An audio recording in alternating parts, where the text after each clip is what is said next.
Hello and welcome. Easy auto for Excel to Tally data converter के demo video में आपका स्वागत है। इस वीडियो में हम लोग देखेंगे कि एक्सेल से सेल्स का डेटा किस तरह से इंपोर्ट किया जाए। तो अभी आप जो सामने देख रहे हो ये एक्सेल का डेटा अवेलेबल है, जिसमें डेट है, बिल नंबर है, पार्टी नेम है, सेल्स जीएसटी है, सी जीएसटी है, जीएसटी दिया हुआ है। ठीक है, अब इसमें देख लेंगे हम लोग कि टोटल नंबर ऑफ एंट्रीज कितना है। तो 415 इसमें टोटल एंट्रीज है। अभी ये एंट्रीज को हम लोग easy auto for software through tally में इंपोर्ट करेंगे। तो यहाँ पे हम लोग देखेंगे, टैली में मैंने कंपनी बनाया है easy auto for Excel to Tally. इसमें कोई एंट्रीज नहीं है। और हम लोग अगर लेजर देखेंगे यहाँ पर, अल्टर लेजर, तो यहाँ पर कोई लेजर नहीं है, सिर्फ सेल्स और C G S T S G S T दिया हुआ है यहाँ पर मैं। ठीक है, पार्टी की लेजर इसमें अवेलेबल नहीं है। तो इजी ऑटो फोर से जो एंट्रीज इंपोर्ट होता है उसके अंदर में वो लेजर ऑटोमेटिकली बना लेता है। अभी हम लोग इजी ऑटो फोर सॉफ्टवेयर में जाएंगे। ये सॉफ्टवेयर खुला हुआ है। इसमें F1 करने से टैली में जो कंपनी बना होता है उसका नाम यहाँ पे आ जाता है। तो यहाँ पर हमने उसको F1 करके कंपनी का नाम सेलेक्ट कर लिया। अभी यहाँ पे आप देख रहे हो कि मल्टीपल ऑप्शन दिए हुए हैं, जैसे कि से कॉलमनर वाउचर रजिस्टर दिया हुआ है, वाउचर मल्टी मोड है, बैंक स्टेटमेंट है, डे बुक दिया हुआ है। हाँ, इसमें और एक ऑप्शन दिया हुआ डायरेक्ट इंपोर्ट। तो अभी हम लोग जो एंट्रीज इंपोर्ट करने वाले हैं वो डायरेक्ट इंपोर्ट ऑप्शन के थ्रू करने वाले हैं। तो यहाँ पर हम लोग डायरेक्ट इंपोर्ट में चले जाते हैं। यहाँ पर मैं हम लोग इसको अल्टर या इसका सेटिंग देख लेंगे हम लोग। यहाँ पे इंपोर्ट अल्टर में मैं क्लिक करता हूँ। ये देखिए यहाँ पर मैं, ये सारा इसका सेटिंग खुल गया है। अब इसके सेटिंग्स में हमने टेम्पलेट का नाम रखा हुआ है सेल्स एंट्रीज नाम से। हमको कौन सा मोड का एंट्रीज इंपोर्ट करवाना है उसका यहाँ पे सेटिंग दिया हुआ है। तो यहाँ पे मोड दिए हुए हैं। तो यहाँ पे हम लोगों ने सेल्स वाला मोड ले लिया। कितने कॉलम्स हमको लेने हैं, तो कॉलम्स मतलब कि ये जो जिसमें वैल्यू दिया होता है, जो वैल्यू हमको इंपोर्ट करनी है। वैल्यू मतलब अमाउंट, जैसे सी जी एस टी है, जी एस टी, सेल्स या डिस्काउंट वगैरह जो भी रहेगा वो। तो यहाँ पर टोटल 3 कॉलम दिया हुआ है, sales, G S T sales, C G S T और एच एस टी। इसके लिए यहाँ पर 3 कॉलम दिए हुए हैं। ठीक है, फाइल कहाँ से हमको रिसीव करनी है, जहाँ से जहाँ पे डेटा रखा हुआ है उसका यहाँ पर पाथ दिया हुआ है। अगर आपको सिलेक्ट करना चाहते हो तो यहाँ पे क्लिक करके आप उसको फाइल का पाथ ओपन कर सकते हैं।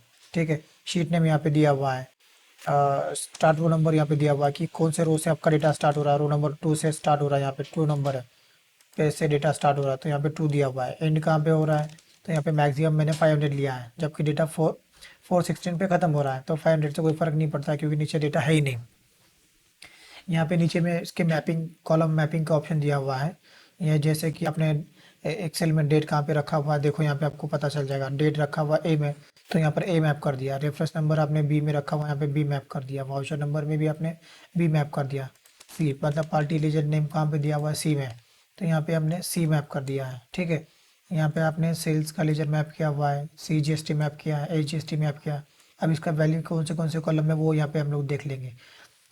जीएसटी सेल्स का वैल्यू डी में दिया हुआ, तो यहाँ पे डी लिख दिया है। ठीक है, मैपिंग वाले कॉलम में, एक्सेल एक्सेल कॉलम का जो रो है उसके अंदर में।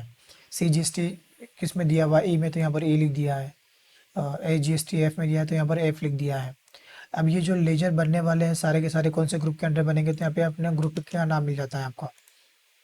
ठीक है, यहाँ पे देखो सन्डे डेटर्स मैंने ले लिया है।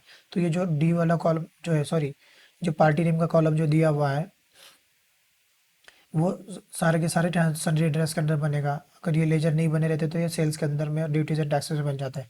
यहाँ पे अभी सारा सेटिंग हो चुका है। ठीक है, अभी हमको करना क्या है कि सिंपल ये फाइल को इंपोर्ट करना है।